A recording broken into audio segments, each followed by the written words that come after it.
Hello everyone, it's great to see you again. I'm Purwani Prabandari and you're watching Temple Talks. It's a series of interviews with esteemed government officials, diplomats or other prominent figures involved in diplomacy and cooperation between countries, especially with Indonesia. In this episode of Temple Talks, we have a very interesting guest, the Ambassador of India to Indonesia, Bapak Sandeep Chakravorty, the king of the king. And he has only been here in Indonesia for about a year, maybe less. But you know, the diplomatic relations between Indonesia and India go back many years, and this year marks 75 years. However, relationship between India and Indonesia have been in existence much longer, even long before the establishment of the two countries, be it in social, religious, economic, or trade aspect. But do those close ties of the past have any bearing on the present relationship? We have Bapak Sandeep Chakravorty here to answer this question, and of course, with several other questions. Hello, Pak Sandeep. Welcome to Tempo, and it's an honor to have you here with us here today. Thank you. I'm very happy to be on your show, Ibu Dari, and lovely to be in Tempo. Wonderful newsroom you have, and I'm so happy to be here and love to talk about India-Indonesia ties. This is the first time for you to visit. First time, yes. Quite an impressive media house. Okay. And, you are into many media platforms. Okay. So it's quite an impressive. All right. But how's the traffic? It was not so bad. Okay. Pak Sandeep, as I said before, that the relationship between India and Indonesia has been running for a long time, even thousands of years. And can it be said that the old relationship between India and Indonesia was much closer compared to the current relationship? Well, you see, it's a very difficult question to answer because time is not constant. So you can only compare things. It's very difficult to compare things where factors are always changing. There's so many variables. So, you know, if you compare things in, let's say, in the first century AD, or let's say 1100 AD or 1200 AD, and now, it's a dynamic, world. Nothing is static. So, our relations go back to the times when we did not have India as we know it today, and even Indonesia was not the Indonesia that we know today. There were these kingdoms. We all know about the Srivijaya kingdom and the Majapahit kingdom, and there were kings in other parts of Indonesia and Kalimantan, and there was a lot of exchange of ideas, and there were these Buddhist monasteries in Jambi which used to send scholars to the Nalanda University. That's true. Yes. Yeah. And we all know about the trade which used to happen. Traders from India used to come to ports in Indonesia, the way to the kingdoms at that time, and so it was a very fluid. Also the religion, it's like two major religions in Indonesia. At least three, I would say. Three, okay. Hinduism, Buddhism, and even Islam came to Indonesia through merchants and other traders and other people who were coming to what we know today as Indonesia. So it has been a story of many centuries, and even in contemporary times, you see, during Indonesia's revolution, the independence time. Also, close relation with our independence leaders. Non-alliance movement, right? The Bandung spirit, the Bandung conference. Pandit Nehru was an important participant in the Bandung conference, and then the non-aligned movement with Pa Sukarno and other leaders, and it has continued. But as I said, that nothing is static. Maybe India had greater presence in Indonesia in the past, and today it is changing because of many reasons. So I would not discount the importance of the relations now. It is more dynamic, it is more varied. Things that we do today we didn't do in the past, and things maybe we did in the past we don't no longer do today. All right. So it is I would say that the past always helps you in the history is very important because it gives you the base. You know, we know each other, we are similar people, there is a lot of cultural similarity, we understand Indonesia understands India. So it helps us in contemporary times. So it really helps big influence for the current relationship. I certainly think so. Okay. I certainly think so, and every day we are discovering new elements of the past. Okay, and I myself first time in Indonesia, but I am learning new things. Okay. Like what? You see, there is this huge. I'll give you one example. Okay. Okay, there are these chain of schools even today, which are called Taman Siswa. Okay. Okay. And it's in Jogja. In Jogja and other parts of Indonesia. Yeah. And I did some reading. I was very interested, and I found that that had ties with the Shantiniketan of Rabindranath Tagore. He set up these schools in the gardens, and they played an important role during the Indonesian independence movement, because the education that the children were not getting from the Dutch schools, the Indonesian nationalist leaders, they set up these garden schools. And even today there is a movement of Taman Siswa. So every day new elements are coming to our notice, and I find it so fascinating. New things. Yeah, new things every day. All right. So we are always rediscovering the past, you see. All right, okay. And the Indonesia and India, I mean the diplomatic relationship, have been going on for 75 years. So do you think that, are you satisfied with that?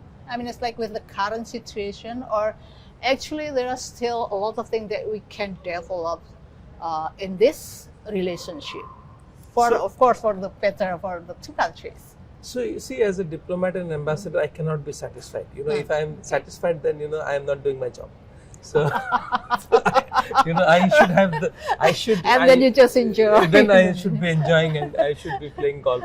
But that's not the way it is, and I am certainly not satisfied. I see a lot of potential, but potential in a vacuum makes no sense. So there should be a base, and I think we have that base with Indonesia. We are the maritime neighbors. Okay. India is just 75 or 80 miles nautical miles from the westernmost part of Indonesia, right? And so it's quite close neighbor. It is very close, very close neighbors, and over centuries we have had ties, and even in contemporary times, you see, not everything comes to our notice. Not everything happens through government. Yeah. Many things happen on their own. Many things happen at a people-to-people level. Right. Many things happen between companies. And business to business. Right. I have discovered many Indonesian companies, including some of the famous brands. They do a lot of development work in India. They employ people in India. Can you give some examples? What kind of these companies? Yeah, the most the easiest example to give is Gojek and GoTo. Okay, they but own companies. Yeah, they own companies in India. Okay. Who and they employ people in India who do work for Indonesia, and there are many more. And so every day is a discovery, and Indonesian companies are also venturing into India. There are a few already, and Indian companies are present in. I, for instance, to be very frank with you, I was not aware that there are more than 80 Indian headquartered companies in Indonesia. 80. More than 80. That's a very significant number, and they're into everything. They're into automobiles, they are into mining, they are into pharmaceuticals, they are into service industry, they have hotels, and these are not, I'm not talking of the Indian diaspora companies. There is a sizable Indian diaspora in Indonesia. They are not Indians anymore. They came here many centuries back. Okay. They have been born here. Their forefathers may have come in the 19th or the 20th century during the colonial times. They are as Indonesian as anybody. That's what we see in Pasar Baru.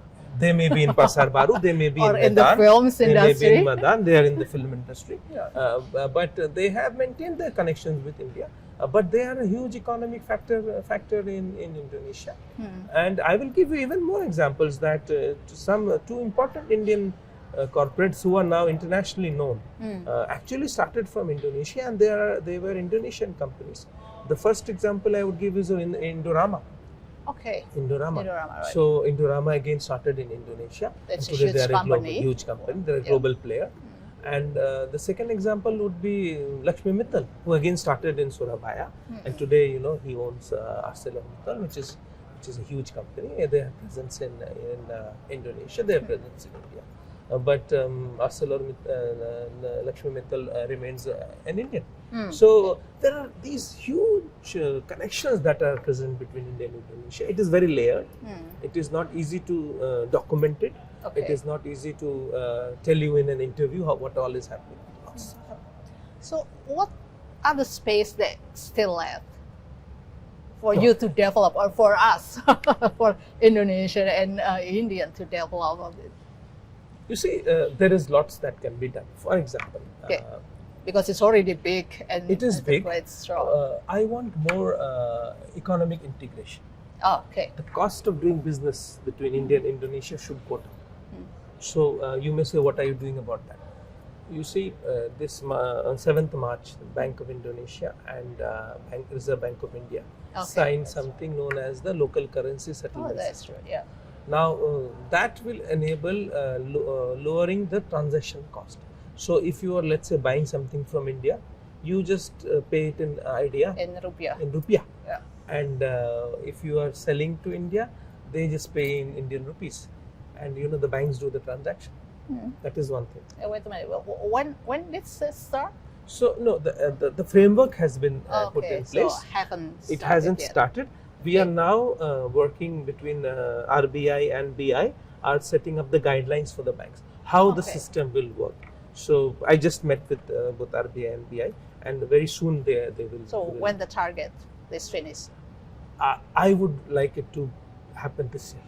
Because this is year. So next year we can start this one. I am very confident it will happen this year, because this year is special, no? As you said in the beginning, 75th anniversary. So I'm trying to do many things in this year. There another thing which again you may ask, where is the scope? I want digital payments unification.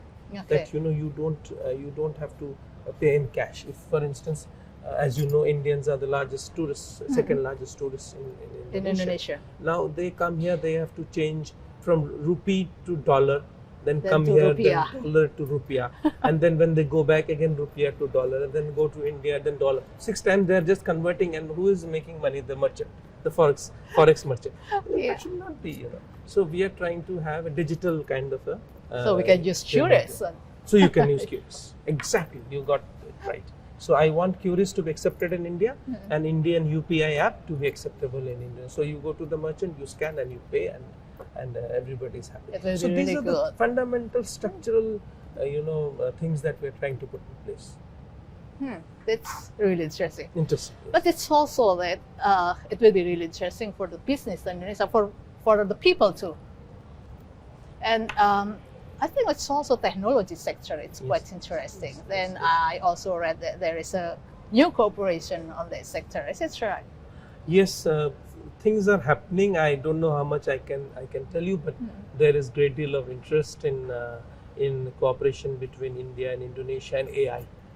AI and language models, large language models, LLMs, because you see AI can be used for developing content in Bhasa, and we have already done so in our Indian languages. So we want to bring that experience to Indonesia, that we could generate content in Bhasa. So there is some discussion going on in that. Another area where you see again I am trying to focus attention is that although we have had such so many years of relationship, suddenly I found that there was no connectivity between India and Indonesia. It was quite a sad situation. I think right now there is Bati Air. I think there is direct flight, but it's not that many like no. But in 1 year we have now 4 flights. And in July 2023 there was 0, and today we have 4, and by September we will have 8. That's really disappointing. Yeah, it was disappointing. So now it is happening. I was amazed that 2 large countries. You see, we always ignore 2 facts, 2 or 3 facts. Indonesia is the 4th largest country in the world. India, China, USA, Indonesia. Indonesia is the 3rd largest democracy in the world. Okay, these are important, and Indonesia will become, by if we are able to achieve the goals of MS Indonesia, it will become the 3rd or the 4th largest economy by 2050 or 2045. So, these are two huge markets, two huge congregation of people. They need to interact more with each other rather than we trying to interact with Europe or America. We are next door to each other. That is what drives me every day. I am always looking at what more I can do to bring our peoples. But what's actually the challenge for developing those kind of cooperation? One, I would say, is a language barrier. Indonesians and normally don't speak too much of English, so I'm so happy to do this interview in English. Okay, and secondly, because we cannot do it in Urdu. In Urdu or in Hindi or in Bahasa. But I would say that as more and more Indonesia is also opening up, Indonesia is becoming more recognized in the world. Indonesia is having global ambitions. Right. It will change. Things with India will change, and I see a lot of indicators that there is great deal of interest in engaging more with India, and also India has to engage more with Indonesia, and that is happening. In areas where we did not do much, like in our naval cooperation, our military cooperation, our Air Force to Air Force, Army to Army, this kind of cooperation is also happening. Coast Guard cooperation, maritime cooperation, maritime domain awareness. Space is one area where we did not do much before, but we are doing.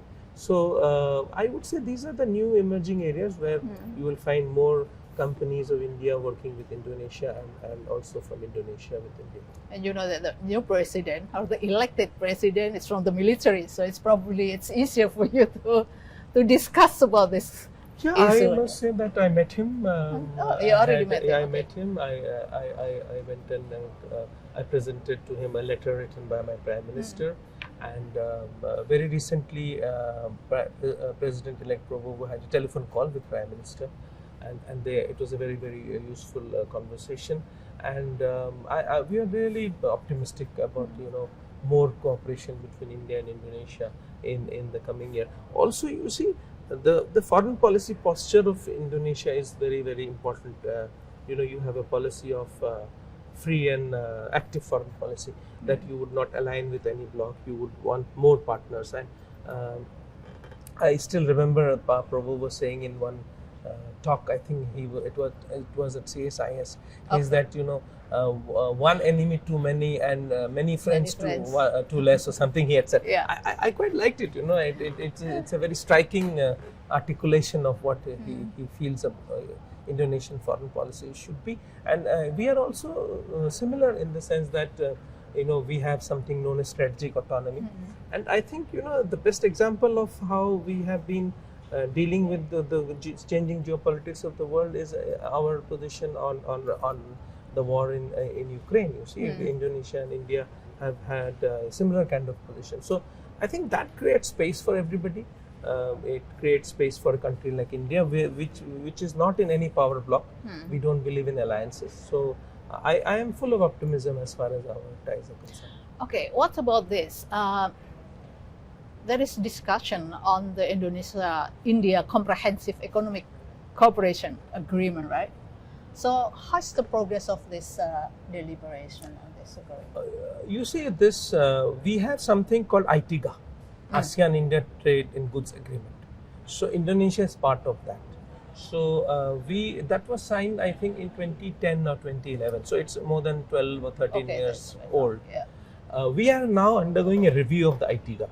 The problem with ITIGA was that it was not even, in the sense that at that time, the kind of concessions that India gave was not matched by the ASEAN countries. So we allowed duty-free entry in about 77% of the tariff lines, whereas what we got from, let's say, Indonesia was about 50-55%. Also, the lists that were made that time, the exemption list, the goods, the real trade is actually in the non-exempted areas, because things that you did in the 10 years back are no longer doing today. Yeah. Okay, you are buying things which we maybe didn't make them, and we are buying things that we didn't do in the past. So it is now got outdated, the ITIGA. So we have been negotiating with ASEAN, and the review process is on. and we are very optimistic that by 2025 it will be concluded. Then you see a lot of these barriers which are there in trade between India and Indonesia, that will go away, and our trade volumes will improve. What is the biggest barriers for this kind of cooperation? One, as I mentioned, the free trade agreement was lopsided. Also, it did not include the goods that on which we trade. So the exemption list has to be longer. The duties have to be less, and also we should do away with non-tariff barriers. You see, there are regulatory issues, there are testing issues, there are many other non-tariff barriers. Both sides should try to remove. So free trade agreement that you try to push on. Free trade agreement should be really free trade agreement. That is what I'm trying to say. Yes. Yes. So right now it's not really like right that. now there are issues with that. Yes. Still. Yes. And also India and Indonesia are both members of the Indian Ocean Rim Association, right? And this organization doesn't seem to be functioning effectively, I think. I think that we are trying to infuse new energy into IORA, and we will be the chairman, I think, from next year or so of India IORA. will be the chair. India will be the chair. We are the vice chair right now, and we are very optimistic about IORA. I agree with you that maybe it was not been working to its potential, but I think there are many issues which are common for IORA countries, particularly things like marine pollution, maritime domain awareness, IUU fishing, illegal fishing in our seas. So I believe there is a very strong common agenda. It is for our member states to work on it. At the same time, I would also like to say that we have a regional organization called BIMSTEC, Bay of Bengal Initiative for Multi-Sectoral Economic Cooperation. Just for the Bangalore. Just for the countries in the Bay of Bengal littoral. Okay. And Bay of Bengal, the Andaman Sea, which is actually west of Sumatra, and already Thailand and Singapore are members. I believe that there has now been a change in the charter of the BIMSTEC. It is now inviting new members. So I am very strongly in favor of Indonesia also trying to be member of because this. Indonesia is a Bay of Bengal littoral state. So you still have a long time to be in Jakarta. So what's priority that you want to do until you finish your assignment? My priorities, first priority is connectivity. I would push for more flights between India and Indonesia. So how many for the targets? My first, even in the bigger picture, my first priority is having Delhi-Jakarta flight. We don't have that. The capitals of the two large countries of the world are not connected. So that is not something which is good. I'm trying to change that. So if I get the Delhi-Jakarta flight, I will then be a bit satisfied, as you said in the beginning. Okay, that is the objective. So have more flights connecting, let's say, not only Jakarta and Bali, but let's say Medan also, because Medan airport is being redeveloped, and if Medan becomes redeveloped, then Medan can become a hub connecting Indian cities in south of India, Medan, and then Southeast Asia, Kuala Lumpur or Singapore. So a lot of the traffic which now goes through Kuala Lumpur or through Singapore or Bangkok can be routed through Medan. So I see a lot of potential for Medan as an airport. Actually, I'm quite surprised with this because you said that the tourist numbers, it's quite big here, and it's also Indonesia going to India, right? But there is no direct flight to this. So countries like airlines like Singapore Airlines, Vietjet, they are taking the business. It is. I would encourage Indonesian flights to go to. So no Indonesian airlines flying to India. We have Batik, we have Lion Air, we have Garuda, we have Air Asia Indonesia. So they will. I'm encouraging them to fly to India. Second is, I want more digital connectivity, more this payment systems. Those should be in place so that people have ease of doing business. That is the second. Oh yeah, that's okay. The third point again where I am working and I'm trying to focus is health sector cooperation. You see, Indonesia spends a lot of money in advanced healthcare in other cities. Go to Singapore, Penang, Bangkok. Right. Okay. I heard once Jokowi say that Indonesia is spending $40-50 billion every year in healthcare abroad. That money can be spent in Indonesia. we need health sector, we need good medical advanced healthcare. So I am working with some Indian hospitals that work with Indonesians, build capacities, come and work here, train Indonesian doctors, work with them, set up facilities, and work. There has been some change in the law. They are now allowing in special economic zone for hospitals. Okay. So I am targeting that. So hopefully, inshallah, very soon we will have hospitals, Indian brands operating in Indonesia, one in Batam, one in Ikayan also. You also, so Ikayan. India also have the interest to invest in Ikayan. Yeah. Yeah. So already we went, I had attended a groundbreaking ceremony with Pak Jokowi in Ikayan for a cooperative Indian hospital chain and Indonesian hospital. We are looking one in Batam also, but there could be more. That is one thing. We are also trying to, in fact, yesterday I wrote to the health minister saying that, in India we have a national cancer grid, which basically brings together all hospitals in India with a similar kind of protocol and cancer management. We are wanting to replicate it in Indonesia because then our two networks can work together. Okay. So the number of the cancer cases is also so high in India. High in India and it also in Indonesia. Indonesia, yeah. Okay. Then we are trying to see if we can work together on TB, tuberculosis also. Last year we had more than 800,000 TB positive cases in Indonesia. So we have some experience in TB management. India is an endemic country for TB. So we want to share that experience. So in health we are working. And it's also actually about the medicine. Pharmaceutical. Because it's like a lot of medicine in Indonesia is quite expensive. And then I know that, as I told you that I have a friend of the health minister and he said, wow, this medicine here is so expensive. We have been in consultations and conversations with the pharmaceutical industry. In fact, I'm not revealing any secret if I say that the transition team, they have shown interest in working with India. They visited India and they have spoken to pharmaceutical company. Indian pharmaceutical investors have come here. They're looking for opportunities. We want to set up a pharma park. So in pharmaceuticals, that is one thing. But how come the medicine in India is quite cheap? It is cheap I think probably the raw materials is... No, because most of the medicines are made in India. And secondly, we have something known as Jan Aushadhi scheme, which is the people's medical scheme, where the government buys medicine in bulk. And that helps us in reducing the cost of procurement. So Budhi had gone to India and he told us that he's interested in trying to see. So many things we can do in the health sector and in the pharmaceutical sector. That is another area where we are looking for cooperation with Indonesia. And last but not the least is we want to see if we can get into education. Because again, I find, lots of Indonesians go abroad for higher studies. Can we set up some campuses in Indonesia?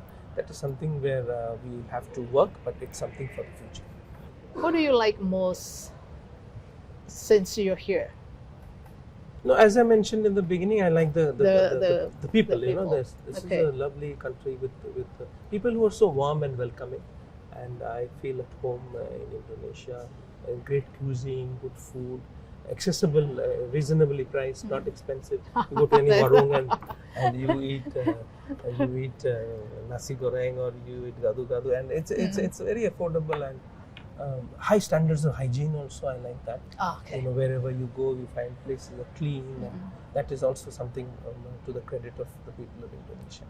And also that I like the zeal to becoming more self-reliant. The new policy of downstreaming.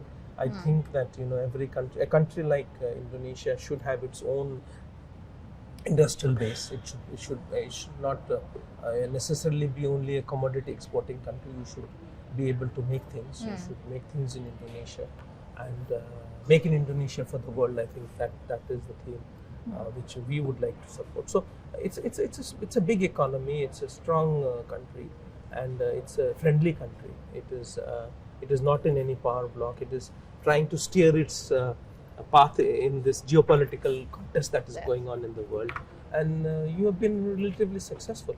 So all these things fascinate. I'm a diplomat. I'm a student of international relations. So I find all these things. So you enjoy being here. I really enjoy being here. No doubt about that. Pak Sandeep, so thank you for the enlightening conversation this afternoon. And regrettably, that we must end our conversation. All good things come to an end. Right. Thank you. Thank you. And thank you very much. once again, it's an honor to have you here. Thank you. Thank you very much. Viewers, thank you for being with us today. I'm Purwani Dia Prabandari.